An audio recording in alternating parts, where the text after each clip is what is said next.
Good afternoon, everyone. I'm just going to let everyone in and then we'll get going. Apologies, we're just a few minutes behind.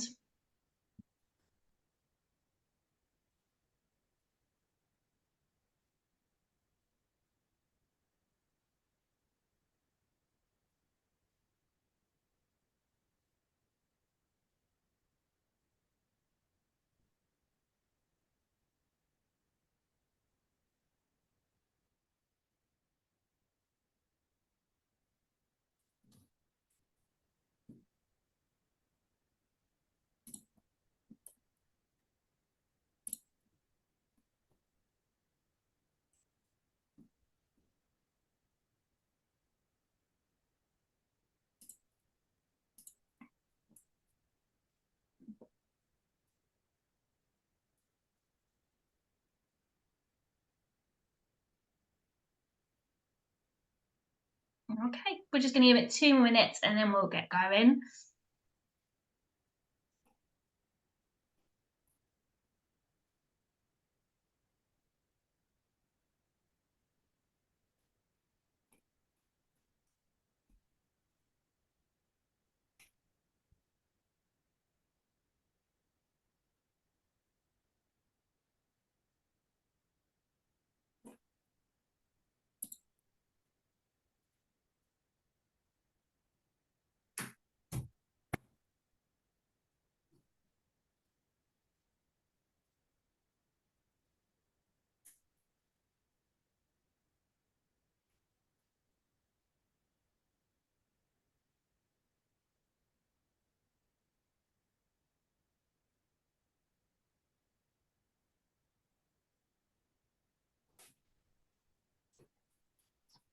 Okay, everyone, we're going to get started.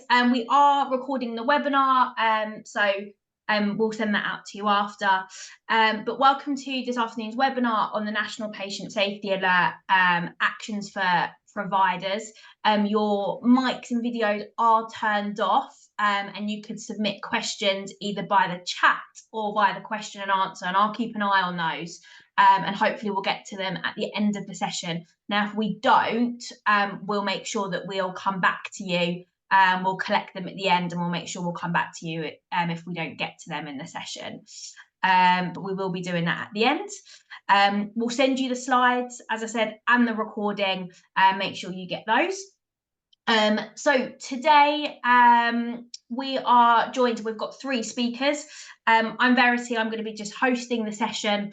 I work for HCPA and run the Prevention and Enablement Service.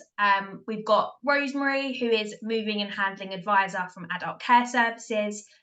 Jess, who delivers all of our moving and assisting education at HCPA, and also Stephanie, who's an occupational therapist working for Herts County Council, and also does some work for HCPA as well.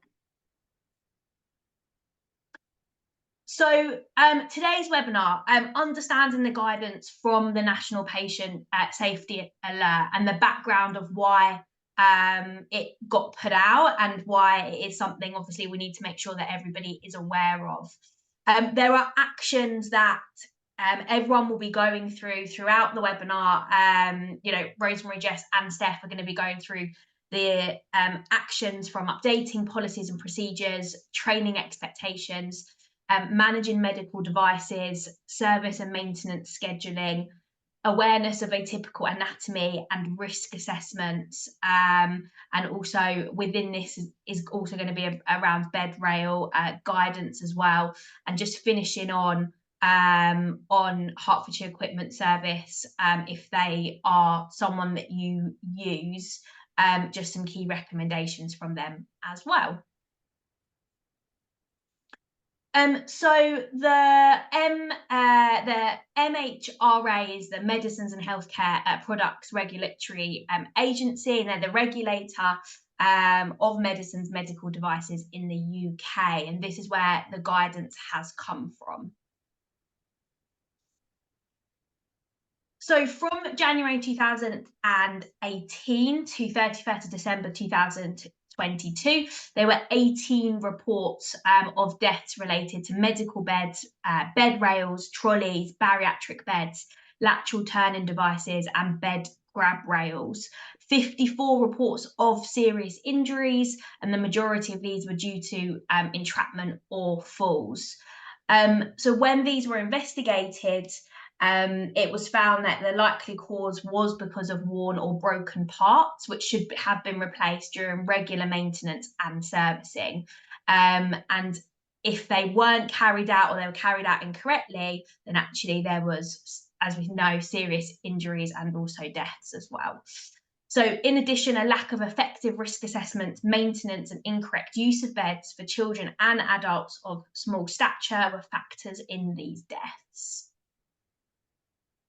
So this led to a national patient safety alert being issued in August 2023, and this alert called for action to be taken by all of those in acute and community healthcare organisations, care homes, equipment providers, occupational therapists, early intervention teams who are responsible for the use, purchase, prescription and maintenance of all of these devices, so your medical beds, trolleys, bed rails, grab handles, lateral turning devices. So the webinar, I know that we are also, there is not a lot of time. The webinar is to highlight the 7 actions required, which are required by the 1st of March. And actually, failure to take the actions required under this National Patient Safety Alert may lead, to regulatory action, and we want to make sure that there isn't anyone failing to take action on this. And I've just seen a question come up. Yes, it does apply to supported living and domiciliary care. So prosecution by CQC, in 2017, there was a nursing home who was prosecuted. They pleaded guilty to 2 offences of failing to provide safe care and treatment, with offence resulting in avoidable harm to a resident, resulting in people using the service being exposed to a significant risk of avoidable harm. So the first offence concerned of a 90-year-old man who fractured his hip. He was discharged from hospital after treatment, and then this followed, after this fracture, followed 4 incidents where he became trapped in a bed rail or attempted to climb over it. Within 4 weeks of being discharged, he refractured his hip and then later, unfortunately, passed away in hospital. So when this was investigated further, a safety consultant had previously identified that 14 beds needed extensions, bed rail extensions, to prevent individuals from falling out of bed. And there was, the provider had not authorised the work until after the accident. So this resulted in £150,000 fine, £13,000 in prosecution costs, and also victim surcharge as well. And I think, unfortunately, it's not uncommon, and we have to make sure that that you will have all of the resource and guidance to make sure that that risk is reduced. So following the next 7 actions will help reduce the risk to people that you support, protect anyone from harm, including you as the provider as well, which is really important. So I'm going to hand over to Rosemary. Over to you. Right, so afternoon, everybody. Just for yourself, we're not here to do training per se. This is about where to start. The 1st of March is not a realistic start date for anybody when we actually think about how many apparatus there is out there. So what we thought would be a good starting point is for you to have a plan.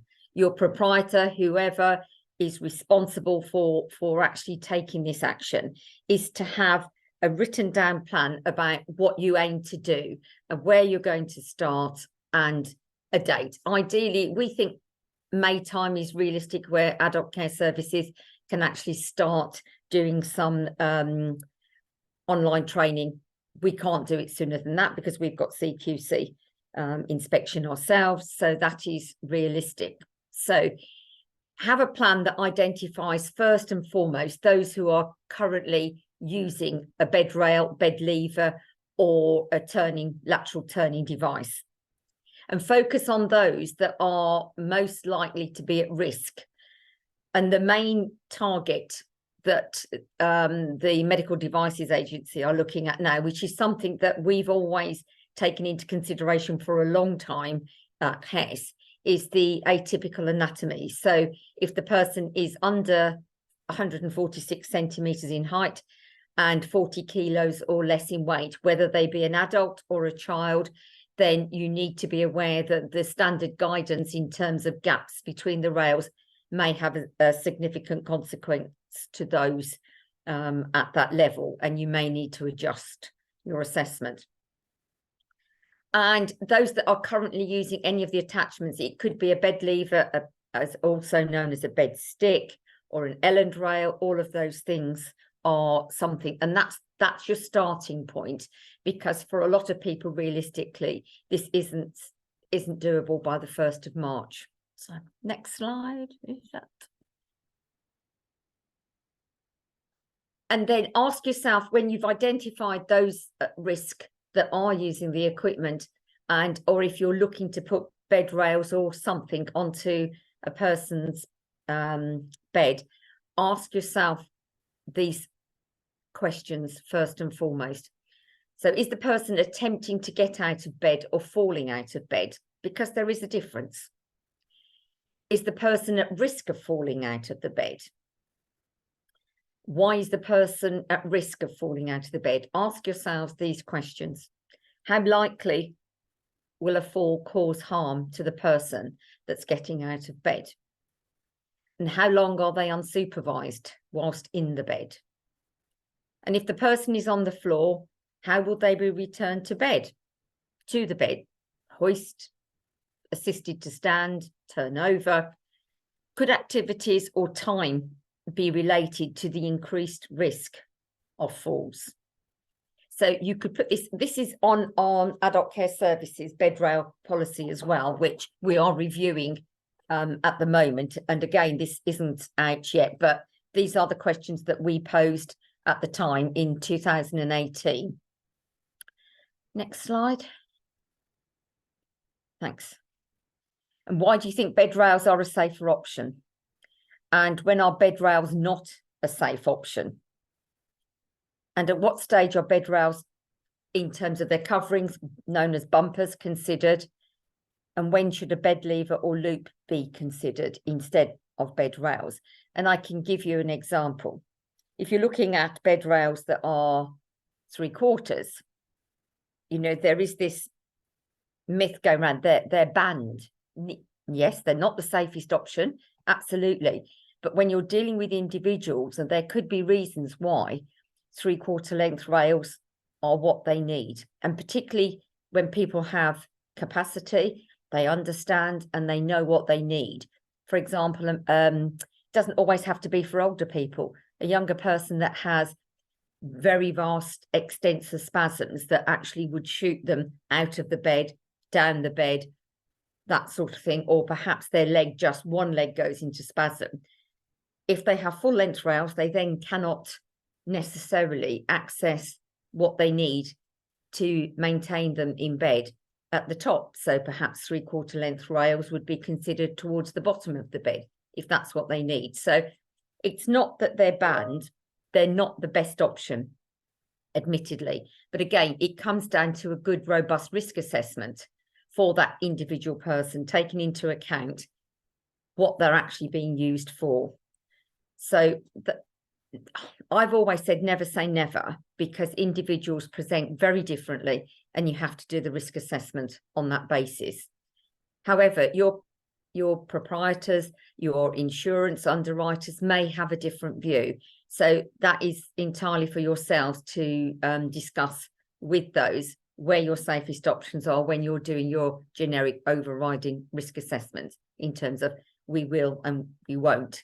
So, but there will always be some sort of compromise for most of these occasions, and overprescribing of bed rails is very common.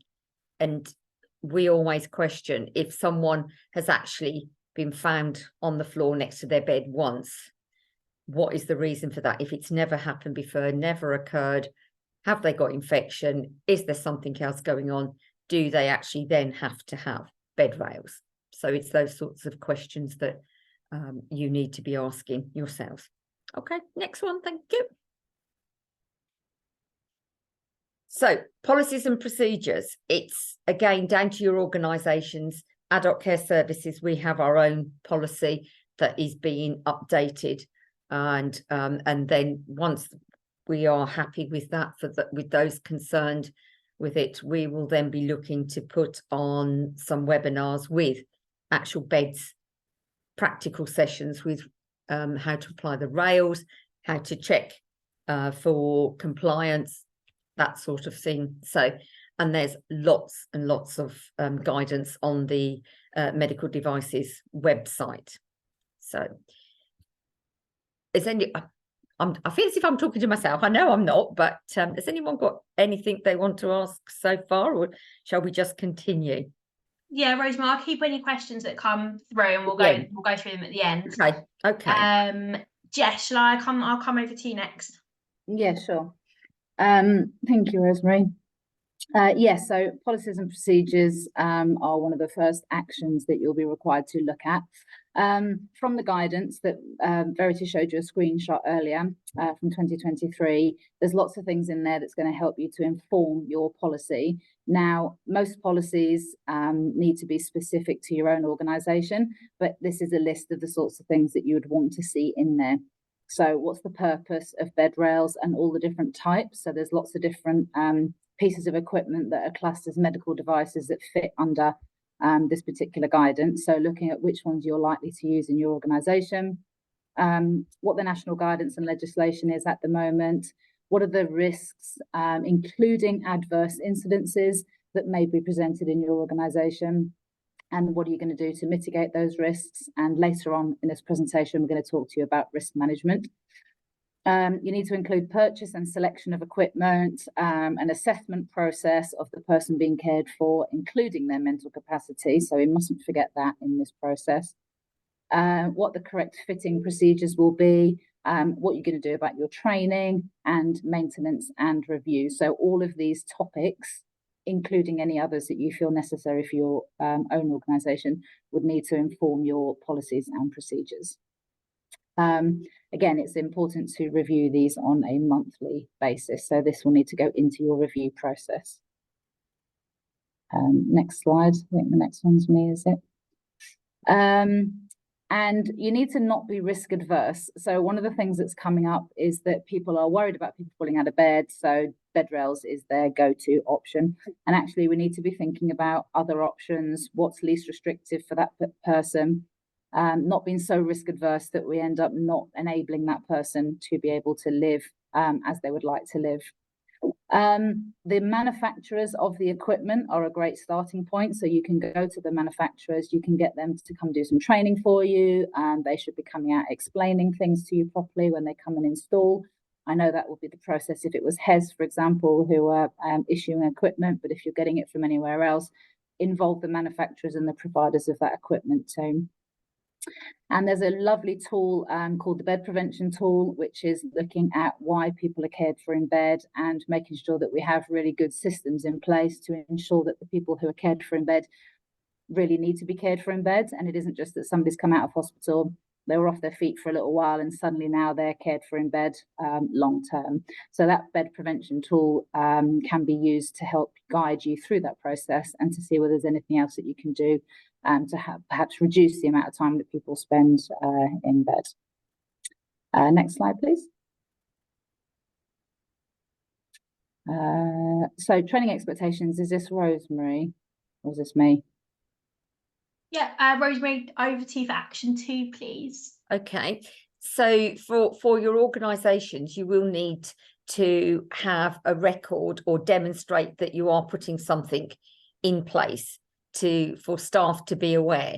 If you have leads on perhaps moving and handling or moving and assisting, perhaps they are the go-to person to actually then have additional training, and they would be the person that does the prescription, for bed rails within the organisation. So regular updates, certainly in the community for people living in their own home, every month is not going to work. It's just not doable. So that's going to have to be reviewed, and ACS are just deciding what that is, unless Stephanie's got an answer to that at the moment. It needs to be recorded as well for those people, and perhaps they need to be updated themselves if they are taking on that additional responsibility. And what that training looks like can vary in terms of what the organisation, individual organisations feel they need. But it would be around application, it would be around appropriate, it would be around need, and again, as Jess said, about capacity of the person. And I think it's worth mentioning here that relatives actually do need some understanding, because they automatically will want bed rails because they think that's the safest option. And then they will need to have a lot of understanding of why we're not going down the route. And I have to say, my experience is that people coming home from hospital, it seems to be a default setting that bed rails are applied, particularly for older people in general terms, which isn't always necessary or appropriate. So it's about enabling you to actually make changes and justify why you're making those changes, knowing that person yourselves. So realistic goals in terms of setting it out. Yes, we need a big influx at first, sort of concentrating on those that are most likely to come to harm, followed by those that have them but are less likely to be up. So we're looking at people who are passive, that never move once they're in bed, and then they don't move, as opposed to those that actually do move around an awful lot within the bed. So it's looking and targeting those that most at risk first. And I think that's reasonable. So that's certainly the approach that adult care services will be taking. And again, record it, absolutely record it. So organisations are responsible for the prescription, provision and installation and maintenance of rails. And again, that should also include if you've got maintenance staff that actually would normally do that, then perhaps it would be an opportunity for them, if they haven't done it, to actually attend the training to know what bed and what rails go. Not all bed rails are compatible with all beds. So it's about knowing your organisation's purchasing, where it's coming from, and as Jess said, definitely get them in the first instance as well. They've got a wealth of experience with their products, and they are the best people placed to inform you of what's good and what's not so good, what you should and shouldn't put on the beds. And then your local risk assessment on an individual basis. And as Jess said, I'm very much for positive risk taking. It's not about wrapping individuals up in cotton wool and not letting them move. So yes. Okay, next one. Is it me? Next one. Yes. So as I said, appoint bed rail champions that then can be supported by clinicians such as myself, by Steph and Simone over on the West as well in your organisation, that then can actually review these in a timely fashion. Obviously, people and your staff need to be aware that if someone's condition changes, if they lose lots of weight significantly, then again, that might be worth reviewing in more than one way, not just the bed rails. It might be the mattresses as well. Speak to staff, your OTs that support your organisations, and liaise with the providers. And if you find something that's not working for you, then again, go and discuss it with them, whoever that champion is, with your manufacturer, your provider, and say, you know, why are we doing this? Why can't we have something if you've got an idea that some reason it's not working? So, and they are very responsive for many reasons. A, they want a good working relationship with you and a safe working relationship with you to continue with their business. Next slide, please. Thanks, Rosemary. And we're over to Jess for action 3. Yep, action 3 is looking at managing medical devices. So as it says here, you have to review the medical device management system and create an inventory or database for your organization that tracks all of these pieces of equipment that you have. So I guess if you're Domcare, I think I saw it coming up as a question earlier, you need to make sure that you're aware of where all of these bed rails or any medical devices are in the home so that you're aware of them and that there's some sort of inventory that you're going to be able to track. Next slide, please. As a minimum, what you're going to need to do is record the manufacturer, make and model of the equipment, any sort of lot number that it comes with, a location of where it's based, and also the service dates. And so this needs to become part of your auditing process where somebody's keeping an eye on all of this and ensuring that it's being kept up to date. You can look at the guidance, the MHRA's guidance, which does give you further information about how to do that. So it's really worth, if you jump on Google, or I'm sure we might send it out at the end, but you will find this guidance. It's not too long, it's very easy to read, and there's lots of information in there. So I'd urge you to get a copy of that for yourselves. Good medical device management will generally greatly assist in reducing potential harm of the people that you support. Yeah, I think that's fine. So that's great. I think also it says that you have to have it marked. So we used to have a kite mark. Since we're no longer part of the EU, it does need to have the right markings on it. So I believe that that's either a UKCA mark, a CE mark, depending on where your location is. So do look out for this on your on the equipment that you get. Not all beds, bed rails, or associated equipment will be classed as medical devices. So part of the assessment process will be to look at its intended use when it was prescribed to the person, and therefore you'll be able to make your risk assessments around whether it's classed as a medical device or not.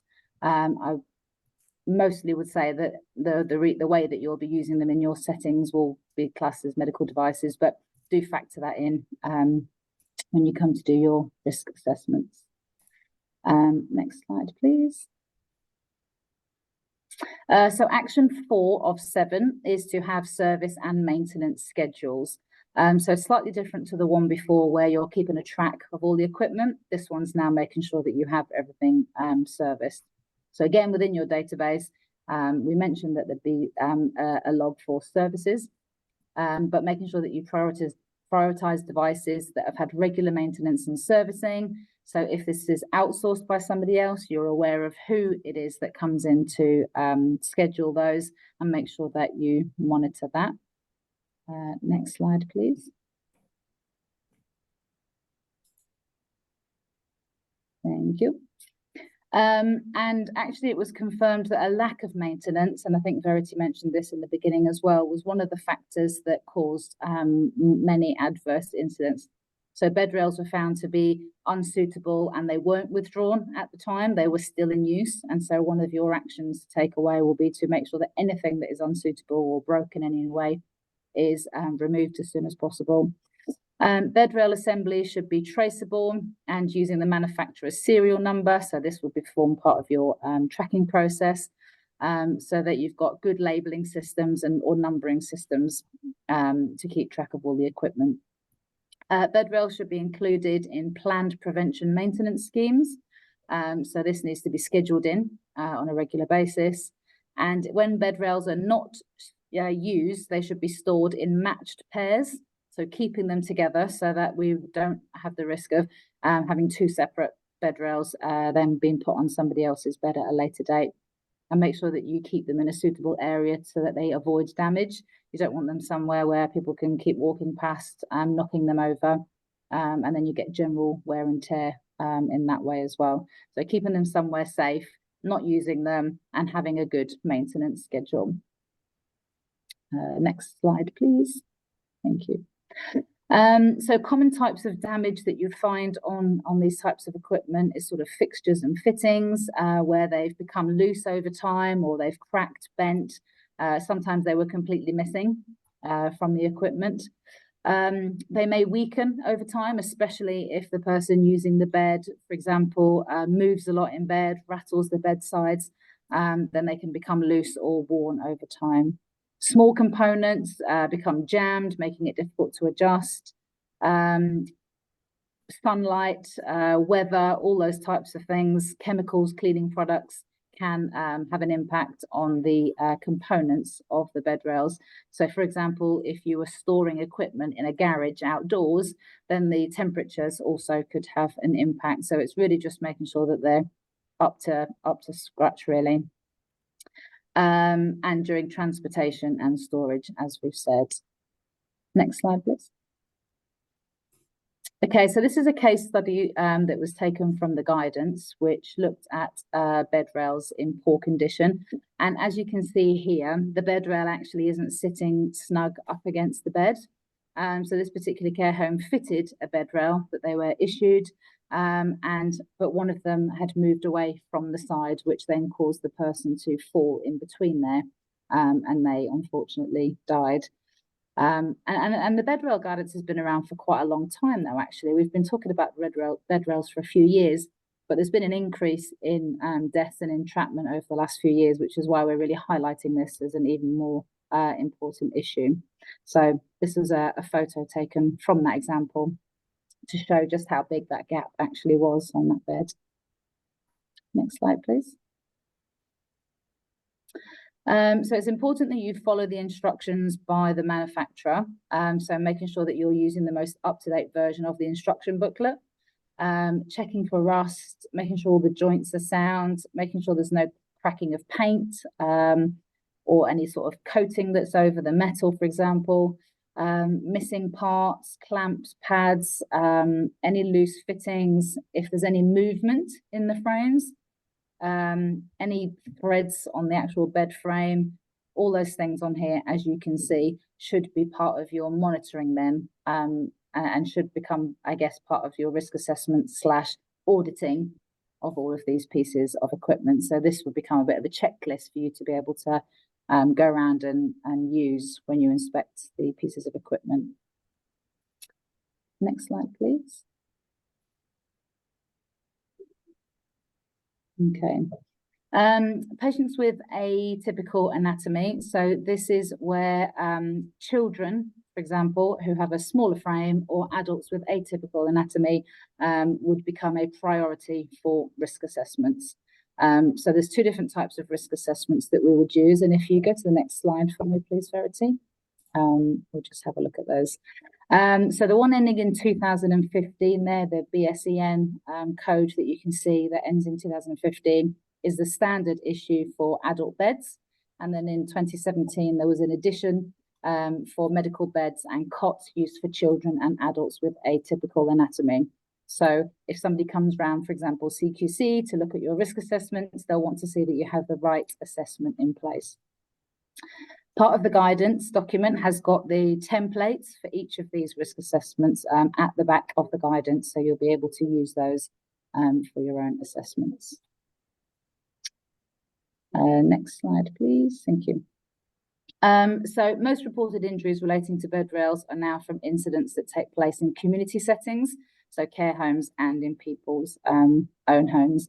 And the majority of bed rails on the market are designed to be used with people over 1.46 meters in height, which is also the height of an average 12-year-old child, just to put that into context. Risk assessments should be carried out on the suitability of the bed rail for the individual child or adult with atypical anatomy, and you need to be looking at bar spacing. I have an image for you a little bit later on to show you a guide for that. When purchasing or making assessments of bed rails for children or adults with atypical anatomy, you need to seek guidance from suitable bed rail manufacturers to assess the compatibility with the person that you're caring for. And a standard for medical beds for use with children was published in 2017. That's where we've said that additional risk assessment now has come from. So it's recommended that all gaps between the bed rails should be a minimum of 60 millimeters. And I'll show you that in a moment on an image that we've got. Next slide, please. Action 6 is to have bed rail guidance and risk assessments in place. So you need to review all patients who are currently provided with bed rails and grab rails to ensure there is documented up-to-date risk assessments in place, complete risk assessments for patients where there hasn't been one done already, and making sure that you've just got a good handle on all the people in your services who use these pieces of equipment. And I think we're handing over to Steph at this point. Yes, please, Steph, over to you. Thank you. So thanks, Jess. I'm just going to talk a little bit about the risk assessments now. As Rosemary and Jess mentioned, it's just a touch on this, and the guidance on the government website has all the details you need to start creating your own risk assessments. You might have ones already now that need to be adjusted, or it's just to give you a good starting point so you're really in the right frame of mind as to what they need to include. Could you go to the next slide, please, Verity? I think it might be another next slide again. Oh, is this yours, Jess? Oh, this is my slide. That's right, you touch on this. No, that's fine. So this guidance from the NRS shows you exactly how to put things together on the bed. I think I said a moment ago it needs to be a minimum of 60 millimeters, but it's actually a maximum. So you can see there on here the guidance, and it shows you around the outside of the image. So I don't know why it's upside down, but upside down is 220 millimeters, which is the first gap between the top of the bed rail and the actual mattress. Number 2 says 120 mil, so that's all of the gaps there in between the bed rails.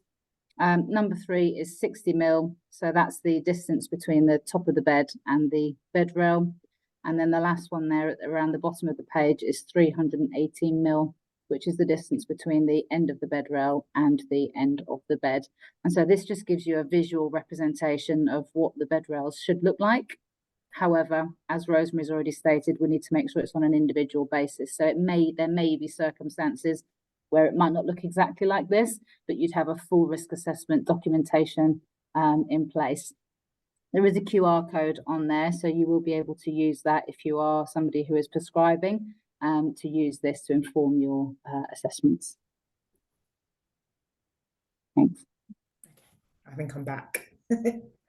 Okay. Now over to you, Steph. Yeah, no problem. So yeah, just to touch to make sure you've implemented, or maybe you're going to start thinking about how you're going to do your risk assessments and what you might want to observe as workers or seniors to start incorporating.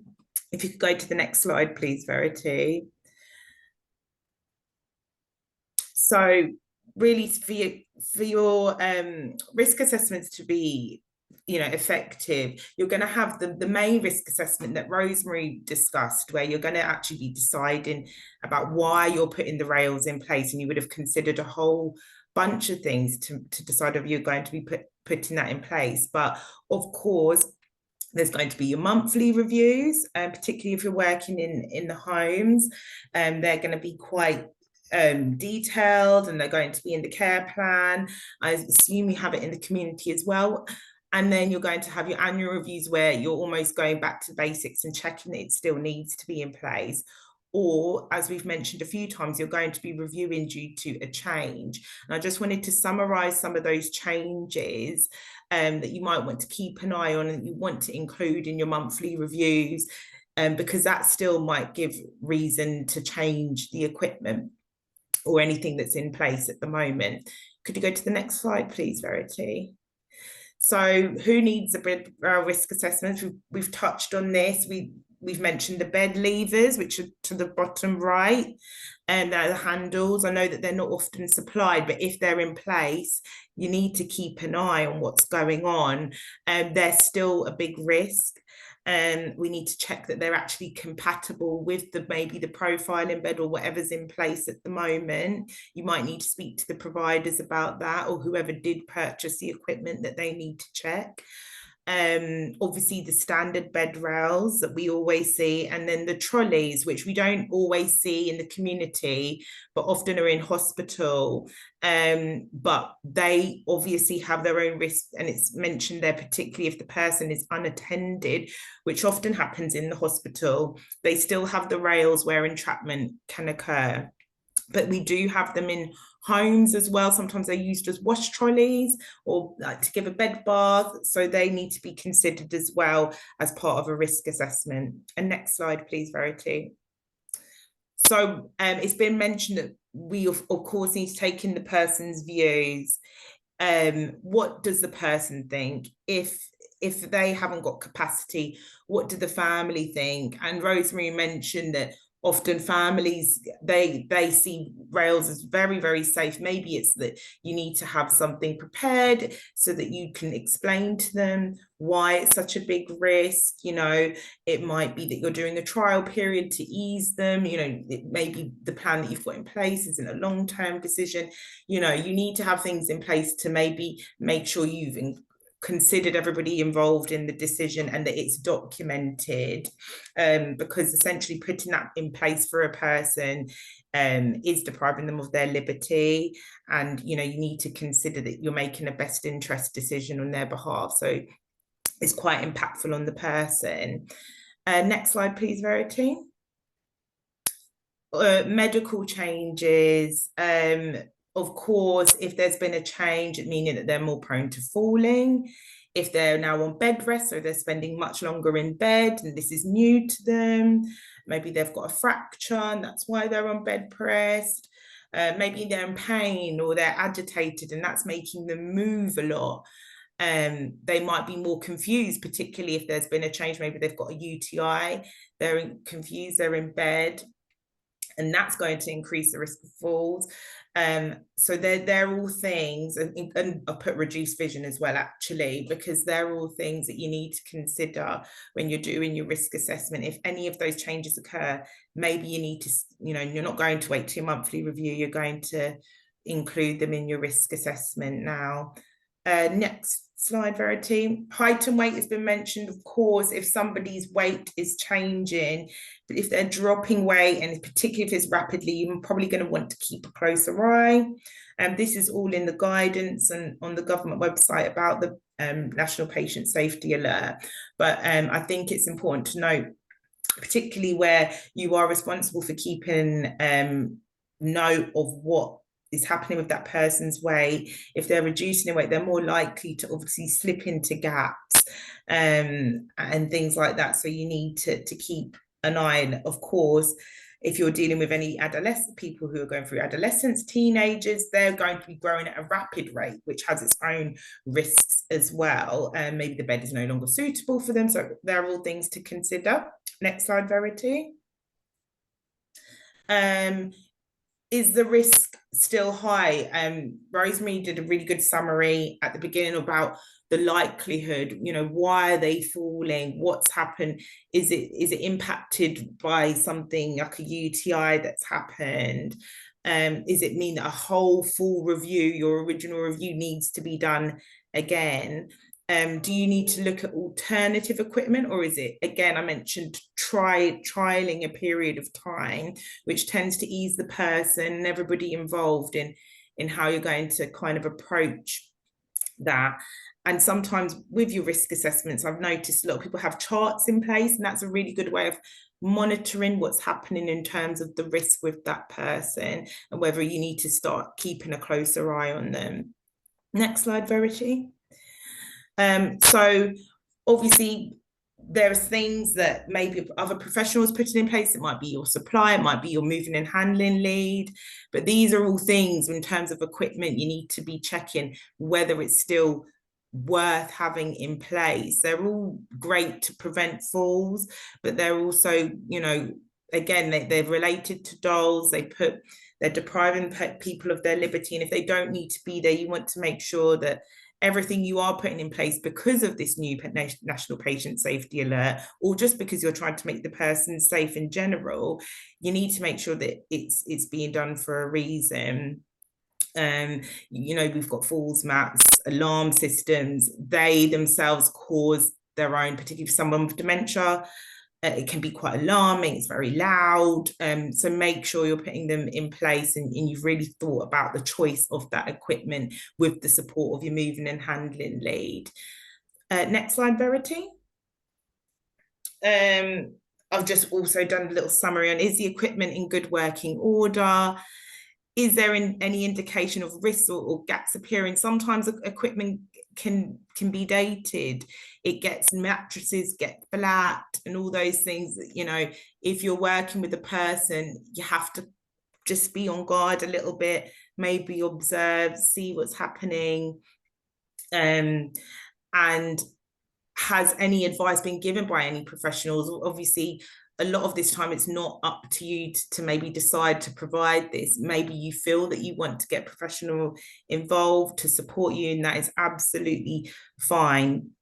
And I've also mentioned, one thing I've noticed is that sometimes you put on all this equipment and it can cause other risks, either falls. You know, does it mean actually that the person's going to be more at risk of falls because they're actually going to step onto the crash mat and fall? Or the fact that their table is now no longer able to be next to them, and where they were used to be able to get their own drink, they can now no longer drink. So, you know, there are other things to consider, you know, when you put these things in place, or when they are in place, that you might need to be more vigilant about, including maybe rails or new equipment is going to give that person anxiety. Next slide, Verity. And also to remember that, you know, not just rails and all those things reduce falls. You can look at the wider context. Is it something that are they trying to get somewhere? What are they trying to do? Have all their needs been met? Is it a continence issue? Are they hungry? Are they thirsty? Are they agitated? Do we need to speak to the activity coordinators or family to come in and maybe do a bit more to relax them? So not just to use these equipments as part of the risk assessment, and mention that other things are being done as well. Next slide, Verity. I've just done a review example. I've put the ones in red, they're very simple. I understand everybody's got reduced time, so we're trying to, when we do our monthly reviews, we're just trying to almost repeat the same information again, but actually isn't telling us anything new. If there has been a little change, we want to make sure we've recorded it in the monthly review with the examples on the right. And their weights remaining steady, although they still can't consent, it's still the most effective method. Maybe you want to mention that the family have, you know, agreed and everyone's still happy, or maybe there's been a change, they're more agitated, and so you actually want to change things. So this is just a brief overview of what you can do or what you want to look at to make sure your monthly review are accurate and detailed. Next slide, Verity. So that's just a summary, which I put there of everything, because I saw someone mention, is this going to be available? But sometimes these are the main things you just want to always make sure you're looking at. And obviously this will be available to look at again. Next slide, Verity. And then lateral turning devices and bariatric beds. So obviously we've got your airflow devices, we've got mattresses that move. They themselves, although great for pressure relieving, can cause more issues with this. It changes the height at times for the person, for the gaps between the bed and the rail, the top of the rail. I've seen people, if you look at that bottom image there, sometimes if the mattress, as Jess was mentioning, if it isn't correct and it's not suitable to the rail, you might need to get higher rails, because then that rail essentially is ineffective. It's not really doing anything. You know, it because it's easily compressible, maybe you'll have a new mattress or an overlay that is easily squashed. Again, that means that there's more risk to go between the gaps. They're all things that you need to keep an eye on. And obviously, of course, there's more of a risk for them rolling against the bed rail if they're in an alternating mattress. And then bariatric beds, because the mattress base is widened, the correct mattress has to be used, because it again increases the risk of entrapment if not. Next slide, Verity. Thanks, Steph. That's everything from you. Thank you. you. So just to round up today, just a little bit around kind of where Hertfordshire Equipment Service is relevant. So we know that HES provide community equipment to residents of Hertfordshire to meet and assess clinical needs. They don't provide equipment to nursing home residents and only provide certain items to residential residents. And that's all detailed in the Hertfordshire Provision Equipment in Care Homes policy. They don't complete assessments for the provision of equipment and process orders placed by prescribers in the community. So I think that, this has been touched on multiple times, that anyone that does prescribe should be aware of the equipment and accessories available, and the need to complete a risk assessment when providing bed rails or grab handles to clients. So reviews should be completed if there's a change in client presentation, and updating the risk assessment, which Rosemary's really touched on, and so has Steph throughout, to make sure that is all up to date. So ongoing consideration. So community providers need to be aware of clients with specific HES equipment. So what Jess said earlier about making sure you know where it's come from is really important. The manufacturer, and any issues need to be flagged to them. So as I said, you'll get these slides, so the email address is there and the phone number. On the equipment, there'll be a HES sticker as well, with a barcode and a 5-digit number with the contact details. And they, please contact them if there are concerns about any incorrectly fitted item, damaged or broken items, incidents or near misses with the equipment in place, and also the change in client presentation. So again, looking back on those slides when Steph and Rosemary has been talking about weight loss or gain or increased confusion, where there's changes. And I think that's so important to make sure it's documented that those changes are being looked at, with enough time. It's not just after the event has happened, like it was in that original case study where CQC prosecuted. So that is each of the actions. Thank you to everyone that has spoken. We've got a few minutes, so I'm going to just pull up the questions. So please add them in question and answer or chat. I don't mind. I'll go up to the top. Okay. So we have a question, I don't know who's best to answer, about what bed rail extensions are. Do they extend the height of the existing rails? I'll answer that. Sure, thank you. Yep, okay. Bed rail extensions mean when a bed that is a standard length, which is approximately 7 foot, if you've got someone that is 6 foot or more, they may need an extension on the end of their bed. So certainly from adult care services and HES provision, we would provide extended rails, not height, but length, so that then the gaps are still within the guidance. Thank you. Another question we've got is, in the community, so home care, how do we manage when families have sourced their own equipment? Certainly from myself being the moving and handling advisor, if they've fitted it to a bed that has been provided by HES, then the prescriber or the case manager, which may well be an OT, should be notified. Alternatively, if they call HES, then we can do that on their behalf. But ideally, they should go through to adult care services if it's a HES provision of a bed. If it's their own bed, I would go to, and they've still bought the equipment, whoever the care provider is, whoever is funding that package of care should be notified, so that then that can be looked at. Thank you. We've got about further training. So we haven't got anything, well, we know this is part of such a bigger topic with equipment, with bed rails, with bed prevention. So as Rosemary said at the beginning, this was just to touch on those actions based on the guidance that's already been given.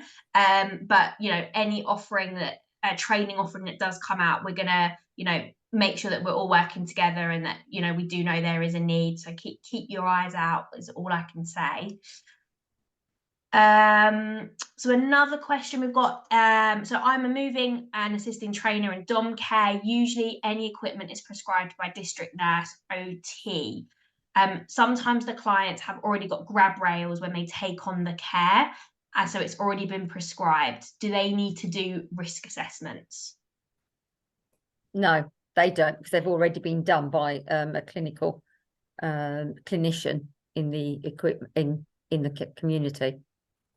What about Steph? Would they need to do them if there's any part of the reviews, I guess? Yeah, I was just thinking they don't need to do that original risk assessment, but it's just to be, it doesn't negate them of any responsibility of kind of checking for things and being aware, and then whoever like Rosemary said earlier, you need to go to the care provider to say there's been a change or I'm noticing this.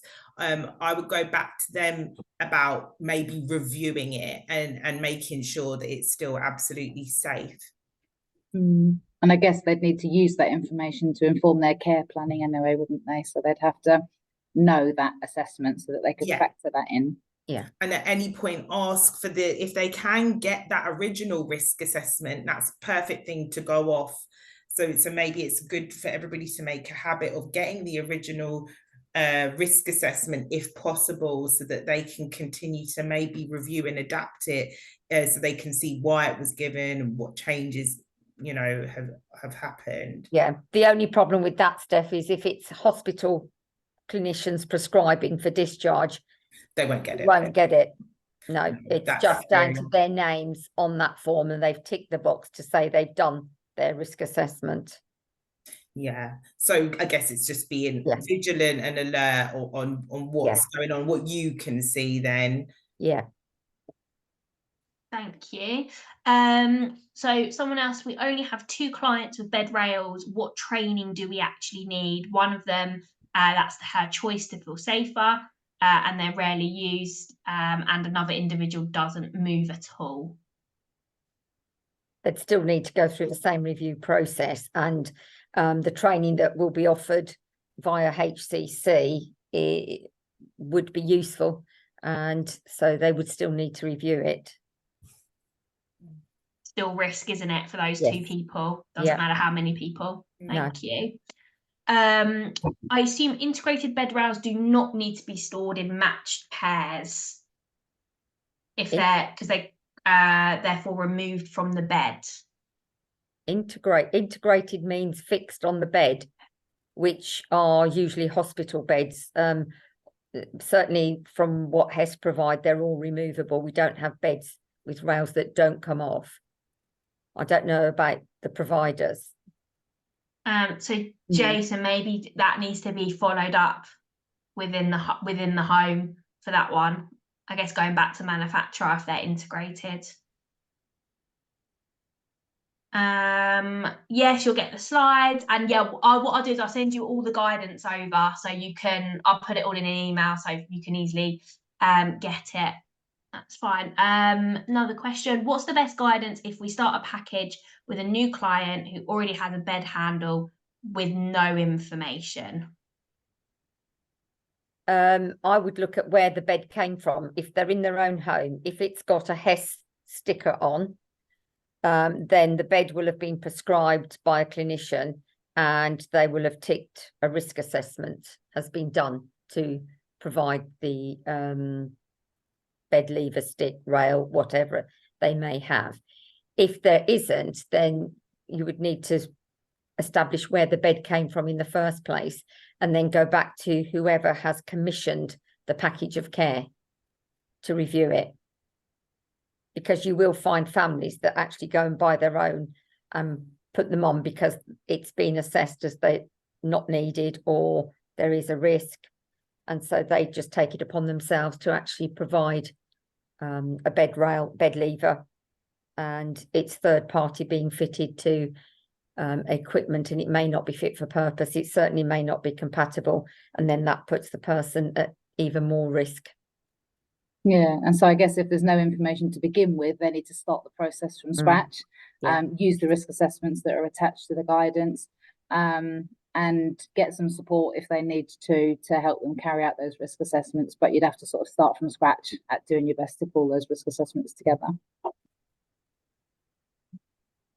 Should prescribers be responsible for the maintenance of equipment in domiciliary care? Would they be required to do that? Should say that again. Sorry, Verity. That's all right. So should prescribers in domiciliary care be responsible for the maintenance? By domiciliary care, do they mean home care? Yes. But they're not prescribers. The prescribers would be the clinicians, and no, they do the prescription and the review, but the maintenance, HES do not have a contract to do maintenance. They have a contract for servicing and PAP testing of beds, which are the main effector for bed rails, but there's not a maintenance as such contract. They will look at the bed, they will PAP test it, and they will check the mattress as well.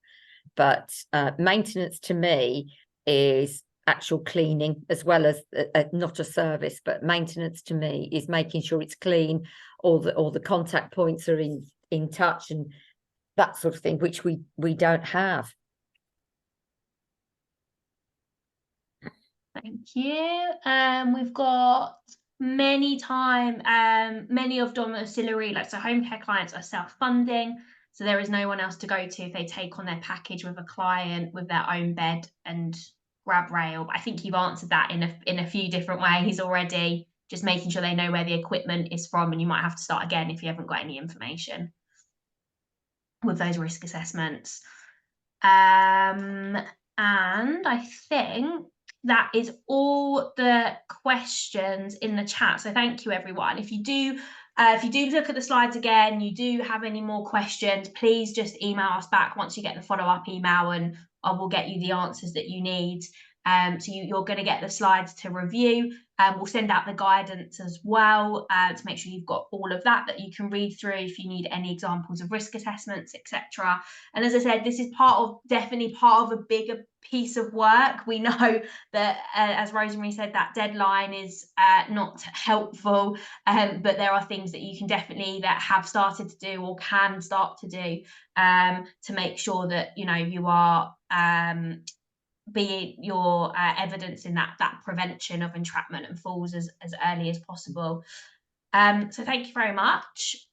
Can I just say as well that if we're focusing on bed rails, bed levers, bed attachments, but also if the mattress is changed by a prescriber, then it would be definitely worth discussing with them that they've looked at the risks in case the mattress dimensions change the gaps. So it's always worth asking them to review with you. Perfect, thank you, Rosemary. Just one more question that's come up, Steph, there might be one for you. If the OT's done a risk assessment, do they have to give them this and HES give instructions? I think Rosemary actually might be a bit better, because in the community it's a whole different ball game, and I think that generally with the new changes, maybe the OT, if they're prescribing, would give the risk assessment. Is that right, Rosemary? I don't know, it is the honest answer at the moment. HES do not, it's nothing to do with HES. At the end of the day, HES are a delivery service. They will deliver and fit exactly what the prescriber has asked for. So, and they won't do training either. That would be down to your organisation's HCC. So, so yes, no, that they're not responsible, but there's no reason why they shouldn't. If they're doing a moving and assisting assessment, it should be part of that as well. Then it's acknowledged that it's been done. Yeah, agreed. Yeah, And I do want to say, I think someone mentioned it's really good to know that there's the guidance in the government website. And I think just if in doubt, go and do is, you know, show that you've tried to adhere to it as much as you can. You know, if you're not, you know, because what I think could happen in this time is that you're trying to reach out, you're trying to find where the bed's from, you can see there's a risk. I think you do everything you can to show that you've recognized that whilst you're trying to search for the answers, because some of these things are still up in the air as we're all trying to, you know, get to grips with the changes. And some people have said that they always get given a copy of the risk assessment, and some people have said that they don't get any sight of a risk assessment. So it's just questioning that you should get one, to, you know, have that questioning approach, because that's gonna, you know, come back on you otherwise. Yeah, and certainly from adult care services point of view, really, they're not going to be able to review every month. They're not managing to do once a year purely because of lack of staff. So it's focusing on those that are most at risk, and prioritizing those, absolutely, for all of us. That's the starting point. Perfect. Thank you very much, everyone. I will stop the recording and the webinar.